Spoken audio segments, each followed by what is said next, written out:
మనం ఈరోజు చూస్తా ఉన్నాం, జగన్మోహన్ రెడ్డి అనేవాడు ఒక గజ దొంగ, ఒక అంతకుడు, ఒక దుర్మార్గుడు.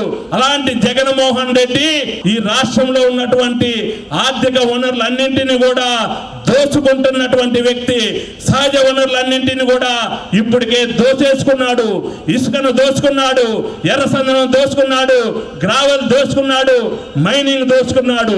మొత్తం దోచుకునే పరిస్థితిలో ఉన్నటువంటి జగన్మోహన్ రెడ్డికి ఒకే ఒక్క ఛాన్స్ అని మనం చేసినటువంటి తప్పిదము ఈ రోజు మనల్ని దోచుకోవడానికి మనమే అవకాశం ఇచ్చామని చెప్పేసి కూడా మీ అందరికీ తెలియజేస్తూ, జగన్మోహన్ రెడ్డి మనల్ని దోచుకోవడానికి ఒకే ఒక్క మానవ వనరులు మిగిలిపోయి ఉన్నాయి.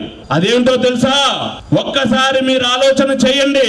మనం అందరం కూడా గుండె గుద్దుకొని మీసం మేలే చెప్తా ఉంటాం, ఈ రాష్ట్రంలో 50% బడుగు బలహీన వర్గాల వారి ఉన్నామని చెప్పేసి. రేపు రాబోయే కాలంలో ఇంకొకసారి కానీ జగన్మోహన్ రెడ్డిని గెలిపిస్తే ఈ యొక్క మానవ వనరులైనటువంటి మనకి ఏదైతే ప్రజలు చెబుతా ఉంటారు, డాక్టర్లు చెబుతా ఉంటారు, అరే ఒక మనిషి బతకటానికి ఒక కిడ్నీ ఉంటే చాలు. అది కూడా జగన్మోహన్ రెడ్డి ఆలోచన చేస్తున్నాడు.